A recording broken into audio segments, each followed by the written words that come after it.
नमस्कार साथियों, एक बार फिर से आप सभी का स्वागत है गुरुजी चैनल पर। और हमारे कुछ प्यारे से सब्सक्राइबर हैं, व्यूअर्स हैं, जो मुझे कमेंट करके वहाँ वीडियोस के नीचे और व्हाट्सएप पे मैसेज करके बोल रहे थे कि सर आपका कई दिनों से आरटीआई पर नया वीडियो अपलोड नहीं हो पा रहा है, नहीं आ रहा है, तो हम इंतज़ार कर रहे हैं आपके नए वीडियोस का। और मैं भी अपनी जो स्टडी है उसको लेकर के कोई नया वीडियोस नहीं बना पा रहा था। और because I was seized by typhoid, मुझे टाइफाइड हो गया था और अभी थोड़ा-सा फ़ीवर है। लेकिन अभी आपको चिंता करने की ज़रूरत नहीं है, अभी आपको लगातार 3-4 नए वीडियोज़ हैं वो मिलेंगे एक अच्छी जानकारी के साथ आरटीआई पर। और आज का जो वीडियो है ये बहुत ही महत्वपूर्ण है और जैसा कि मैं प्रत्येक कमेंट को पढ़ता हूँ, तो वहीं मैंने एक कमेंट पढ़ा था जहाँ एक साथी ने जो व्यूअर्स हैं उन्होंने लिखा था कि सर हिंदी सुधारिए आपकी, और आपने जो लिखना सिखाया उसमें जैसे प्रिय लिखा है या जी लगाया है, ऐसा नहीं लिखते हैं। जो वहाँ पर जो भाषाएँ दी होती हैं किताबों में वो भाषाएँ सही है, वैसा कुछ लिखना चाहिए। तो सबसे पहली बात तो ये कि हमारा जो देश है ना, इसमें जो सूचना है उसको बहुत ज़्यादा दबाया जाता है, निकल कर आने नहीं दिया जाता। दूसरी बात ये है कि लोगों को जागरूक होने नहीं दिया जाता। अगर कोई कोशिश भी करता है व्यक्ति कैसे भी करके, थोड़ी बहुत मेहनत करके, अभी जैसे यूट्यूब आ गया, अब तो खैर सोशल मीडिया है, फेसबुक है, यूट्यूब है, व्हाट्सएप है। लेकिन फिर भी कई ऐसे लोग होते हैं जो कोशिश करते हैं कि यार जो बाकी के लोग हैं जो नहीं जानते वो अवेयर होने ही नहीं चाहिए, जागरूक नहीं होने चाहिए। यानी कि जो हमारा जो जनता है और जो हमारी ये जो शासन प्रशासन है, इनके बीच का जो पर्दा जो है ना वो उठना ही नहीं चाहिए। यानी कि लोगों को पता ही ना चले इस पर्दे के पीछे क्या खेल चल रहा है। वो जागरूक नहीं होनी चाहिए, केवल जो उन्हें बता दिया गया या जिस खेल में या षड्यंत्र में उनको लगा दिया गया वैसा चलता रहे। और कोई अगर कोशिश कर रहा है उनको बताने की, या तो ऐसे बीच में आते हैं और कुछ ना कुछ लिख करके ऐसे भाग जाते हैं। तो मैं सभी से उनसे निवेदन करूँगा कि आप लिख कर के मत भागा कीजिए, आप बाकायदा वहाँ पर बताया कीजिए, उस कानून का उसका स्रोत दिया कीजिए कि संविधान में ऐसा लिखा हुआ है या किसी कानून या अधिनियम या नियम में कहीं ऐसा लिखा हो, इसका स्रोत दिया कीजिए आप लोग। तब तो मज़े वाली बात है, आप कह कर के केवल निकल जाए तो ऐसा संभव नहीं है। तो एक तो ध्यान से आप पूरा वीडियो देखा कीजिए। आप कई बार क्या होते हो, थोड़ा-सा देखा फिर उसके बाद थोड़ी-सी जानकारी मिली नहीं कि हमको लगता है कि हाँ ठीक है। कई जानकारी ऐसी होती हैं जो आपके लास्ट तक जब आप देखोगे आपको समझ में आएगा कि हाँ यार कितनी महत्वपूर्ण जानकारी थी जो आप छोड़ देते हो कुछ सेकंड देख करके। तो आप पूरा देखा कीजिए ताकि आपकी जो महत्वपूर्ण जानकारी है वो आपसे छूटे नहीं और आपको अधूरी जानकारी ना मिले, आपको समझ में आए अच्छे से कि यार मैं क्या कहना चाह रहा हूँ, मैं बताने क्या चाह रहा हूँ, कोई नियम है वो क्या समझाने की कोशिश कर रहा हूं मैं उसके माध्यम से। दोस्तों हम जब छोटे थे ना, तो जब हम पढ़ाई करते थे, चाहे मैं हूँ या आप हो, जिन्होंने हिंदी में पढ़ाई की है या अपनी जो क्षेत्रीय भाषा उसमें पढ़ाई की है, तो हमें जो सिखाया जाता था वो हम मान लेते थे कि हाँ बाकायदा ये सच है, यही सही है जो हमारे टीचर ने हमें बता दिया है या किसी किताब में जो छप गया है, कोई पासबुक में या कोई रीडर में ऐसा छप गया है तो वो सही है। और हमारे तो कभी ये दिमाग में आता ही नहीं था कि उसकी तह तक जाए, जाकर देखें कि ऐसा क्यों है। और जो टीचर्स होते थे, अध्यापक जो होते हैं, उन्होंने भी कभी उचित नहीं समझा कि वास्तव में जो वहाँ छपा हुआ है क्या वो वही सही है या इससे भी अधिक कुछ है सत्य जो हमें जिसकी जानकारी हम सभी को होनी चाहिए। तो जब छोटे हैं, क्लासों में हैं, तो आज भी ये स्थिति है, आज भी कई जगह ऐसा होता है जो अब मैं बताने वाला हूँ आपको, कि आज भी जब हम लोग कभी कोई लिखते हैं तो सबसे पहले सिखाया जाता है कि आपको प्रार्थना पत्र लिखना है। तो प्रार्थना पत्र शब्द एक ऐसा हो गया जो सब जानते हैं कि भाई हाँ प्रार्थना पत्र का, अब उनको पता नहीं कि प्रार्थना का शब्द क्या है, लेकिन वो प्रार्थना पत्र लिख रहे हैं। चाहे कोई भी पत्र लिख रहे हैं, चाहे वो किसी से करेस्पॉन्डेंस कर रहे हैं किसी ऑफिशियल, तो भी वो उसे प्रार्थना पत्र ही बोल रहे हैं, है ना। चाहे से वो स्कूल में भेज रहे हैं या नगर पालिका में या एसडीएम के पास या कलेक्टर के पास या तहसीलदार के पास या सभापति के पास, किसी के भी पास भेज रहे हैं, उनको एक ही चीज पता है कि प्रार्थना पत्र। क्योंकि हमने वो शुरू से वो सीखते आए ना, बताया ही गया प्रार्थना पत्र लिखना, है ना। प्रार्थना पत्र, फिर सेवा में, फिर नम्र निवेदन है, हाथ जोड़कर प्रार्थना है, प्रार्थी आपका विभाग, आपका कार्यालय, ये ऐसी चीजों को हमने शुरू से सीखते आए हैं तो हम वही लिखते आए हैं। मतलब हमारे दिमाग में जो एक शब्द है प्रार्थना पत्र, ये तो बहुत अच्छे से बैठ गया है और हमने कभी नहीं सोचा कि वास्तव में ये सही है या गलत है या इसके अलावा भी कोई शब्द हो सकते हैं। हालांकि मैं ये नहीं कहता कि सभी को इसके बारे में पता नहीं है, लेकिन एक ऐसी अधिक संख्या है लोगों की जिनको पता नहीं है वास्तव में, उनकी संख्या सबसे ज्यादा है। हो सकता है कोई प्रोफेसर हो, लेक्चरर हो, कोई लर्नेड हो जिसको ये चीजें पता हो, लेकिन ऐसी संख्या तो उनकी ज्यादा है ना जिनको पता है ही नहीं। जो लर्नेड हो गया, प्रोफेसर हो गया, उसने भी कभी कोशिश नहीं की कि लोगों तक ऐसी जानकारी पहुंचे। ठीक है, जो उनके संपर्क में रहे होंगे शायद उनको पता हो, या फिर वो कभी ऐसे उस स्थिति में आए ना हो कि वो जानकारियां उजागर हो। तो जो एक वीडियोस है जिसमें मैंने वो प्रारूप लिखना सिखाया था, मैंने बताया था कि आपको इस तरह के जो शब्द है, जैसे कि प्रार्थना पत्र है, सेवा में है, हाथ जोड़कर निवेदन है, प्रार्थी है, आपका विभाग, आपका कार्यालय, ऐसे शब्द बिल्कुल भी नहीं लिखने चाहिए, बिल्कुल नहीं लिखने चाहिए। एक वीडियोस में जैसे एक भाई थे, उन्होंने कमेंट कर दिया कि सर ये प्रिय क्यों लिखा, ये जी लिख क्यों लिखा। ऐसे लोग आते और कमेंट करके फिर निकल जाते, वो ये नहीं बताते कि सर इसलिए नहीं लिखना, ऐसा अधिनियम में लिखा हुआ है, ऐसा कोई कानून में लिखा हुआ है, ऐसा कोई नियम में लिखा हुआ है, वो उनको नहीं पता। लेकिन वो अपनी मर्जी से बोल के जाते कि ऐसा नहीं लिखना चाहिए या ऐसा लिखना चाहिए क्योंकि ये कोई किताब में लिखा है। भाई, किताब में जो लिखा है वो किसी अधिनियम में ऐसा नहीं लिखा, बाध्य नहीं किया आपको कि किसी अधिनियम में या किसी संविधान में किसी ऐसे नियम, ऐसा कोई वो हो जिसमें ये लिख दिया हो कि नहीं, ऐसा ही आपको इन शब्दों का प्रयोग करके ही लिखना पड़ेगा। तो ये जो शब्द है ना, ये जो शब्द है कि ये प्रार्थना पत्र, सेवा में, हाथ जोड़कर निवेदन है, प्रार्थी, आपका कार्यालय, आपका अपना कार्यालय, ऐसा कोई भी अधिनियम या कोई भी ऐसा संविधान में नहीं लिखा है, ऐसा कहीं भी कुछ नहीं लिखा हुआ है कि आपको इन शब्दों का प्रयोग हमेशा करना चाहिए किसी भी कार्यालय से पत्र व्यवहार करते हुए। ऐसा कहीं भी नहीं लिखा हुआ है कि आपको सेवा में ही लिखना है, ऐसा कहीं नहीं लिखा हुआ है कि प्रार्थना पत्र ही होगा। तो भाई, ऐसा कोई भी नियम या अधिनियम या संविधान में ऐसा लिखा नहीं है कि आपको ऐसे जो शब्द है उनका ही प्रयोग करना है। आपको संविधान जो है वो आपको बाध्य नहीं करता है, आपको कोई अधिनियम या नियम बाध्य नहीं करता है कि आप इस तरह के जो शब्द है, जो गुलामी की दास्ता से भरे जो शब्द है, उनका प्रयोग करें। ये है क्या है? केवल यही तो है कि हमारी जो मानसिकता है केवल उसे गुलाम बना रहे, है ना। प्रार्थना, हाथ जोड़कर ये क्या है? ये मानसिक रूप से आपको गुलाम बनाने की जो तैयारी होती है, ये वो है। तो जब मैंने जागरूक करने के लिए, लोगों को जागरूक करने के लिए वीडियो बनाया, तो कह ऐसा ऐसा नहीं लिखना चाहिए। यानी कि वो ये कहते हैं कि आपको सेवा में लिखना चाहिए, आपको हाथ जोड़कर प्रार्थना ऐसे लिखना चाहिए, आपको प्रार्थना पत्र लिखना चाहिए, आपको प्रार्थी लिखना चाहिए।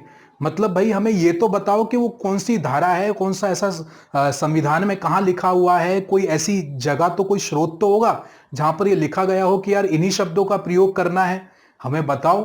अगर ऐसा है तो लिखना, फिर जो पब्लिक है वो ठीक है, अभी तो लिख ही रही है क्योंकि उनको नहीं पता। लेकिन अगर मैं इस वीडियो के माध्यम से गलत कह रहा हूं तो कम से कम जो लर्नेड है उनको ये तो बताना चाहिए कि हाँ, ये देखिए सर, आप गलत कह रहे हैं, ये रहा वो स्रोत, ये रहा वो संविधान, ये रहा वो कोई अधिनियम, ये रहा वो कोई नियम जिसमें ऐसा लिखा हुआ है कि इन शब्दों का ही प्रयोग करना चाहिए। जो जनता है, जो नागरिक है, वो बाध्य है इनका प्रयोग करने के लिए। ऐसा कहीं भी नहीं लिखा है, बिल्कुल भी नहीं लिखा ऐसा कहीं भी। और ना ही इन चीजों को जानने की कोई किसी ने कभी कोशिश की।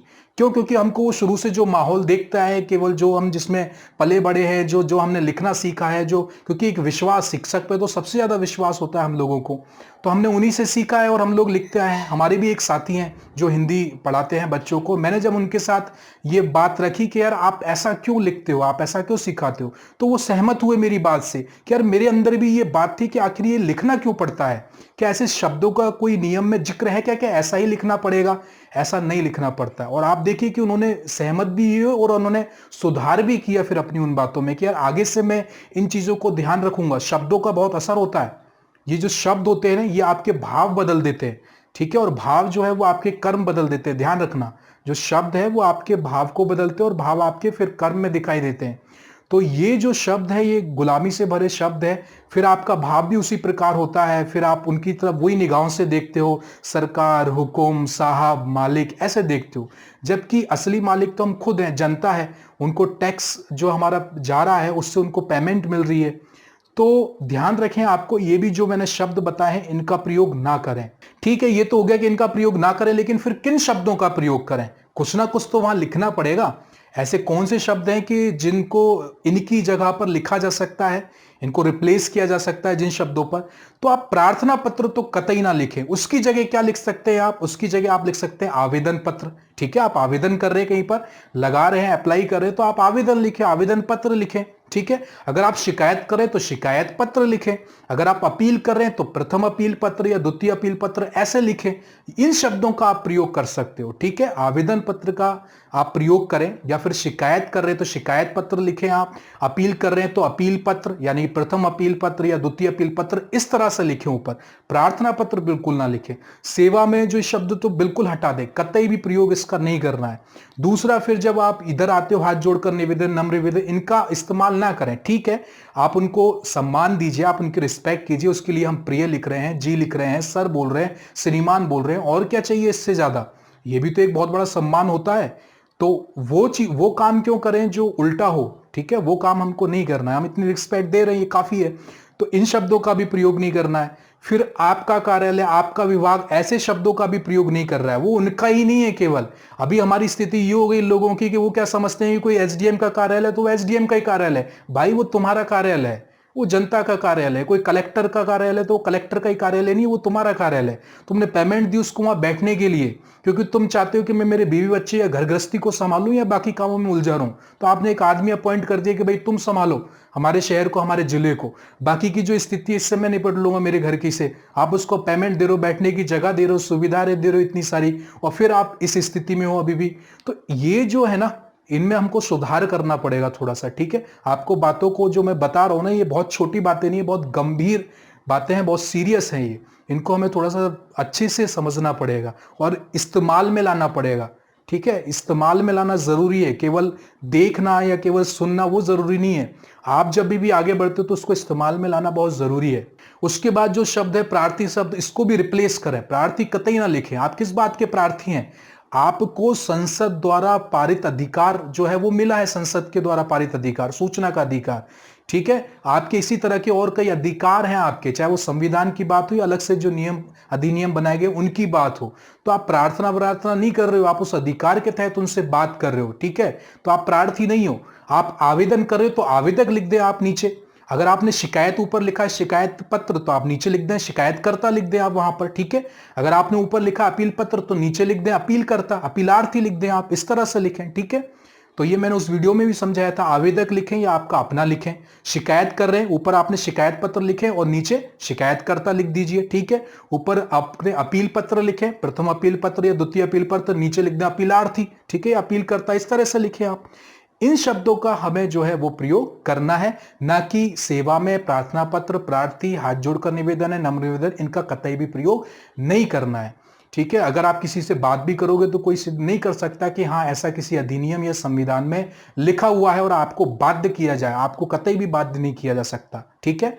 तो ये जो खास वीडियो था वो इसीलिए था, तो मैं थोड़ा सा उस समय नाराज भी हो गया था कि यार कोई कमेंट लिख करके और फिर वो चला जाता, जबकि पब्लिक को जागरूक करना बहुत जरूरी है ना। उसने कहा कि यार ये कोई रिश्तेदारी जोड़ रहे हो, आप प्रिय लिख रहे हो इनके साथ, अरे उनको एक सम्मान दे रहे हैं। सर बोल रहे हैं, सर का मतलब श्रीमान होता है हिंदी में, तो श्रीमान लिख रहे हैं, इससे ज्यादा क्या चाहिए आप लोगों को। यानी कि जो सेवा में लिख रहे हैं वो उनको ज्यादा उचित लग रहा है। तो अपनी कोई ऐसी दुश्मनी नहीं है उन लोगों से, कोई अधिकारी हैं या प्रशासन वर्ग जो है उनसे कोई दुश्मनी नहीं है, लेकिन जो सही है उसको तो सही बोल सकते हैं ना। इतना सही तो करना हमें, जो सही बात है उन्हें सही बोलना, जो गलत है उन्हें गलत कहना हमें।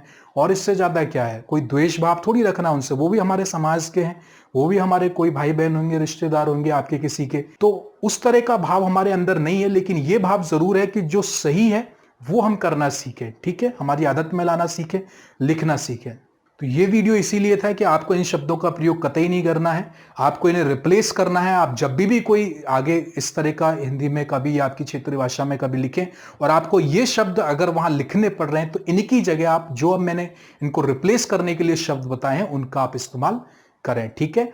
कोई भी अधिकारी वर्ग या प्रशासनिक जो प्रशासन से संबंध रखता है उनको सब पता है इस बारे में, वो सब जानते हैं, बिल्कुल जानते हैं इस बारे में, लेकिन वो आपको अवेयर क्यों करेंगे। कभी किसी शहर या जिले में देखा आपने किसी अधिकारी ने कहा आओ भाई सूचना लो है, या उसके बारे में जागरूकता फैलाई। हमारे प्रधानमंत्री भी नहीं कहते, हमारे मुख्यमंत्री भी नहीं कहते, हमारा कोई जनप्रतिनिधि नहीं कहता इस बारे में, वो अवेयर करना ही नहीं चाहते। कोई पार्टी उसके इतने सारे कार्यकर्ता है, वो कभी इन चीज़ों के बारे में थोड़ी ना बात करेगी आपसे या सिखाएगी। वो नहीं करना चाहते इन चीज़ों का। ये जो पर्दा है ना, वो गिराए रखना चाहते हैं, और आप इस जो पर्दे के इधर की इस तरफ है ना, आप उसकी वजह से कुछ देख भी नहीं पाते।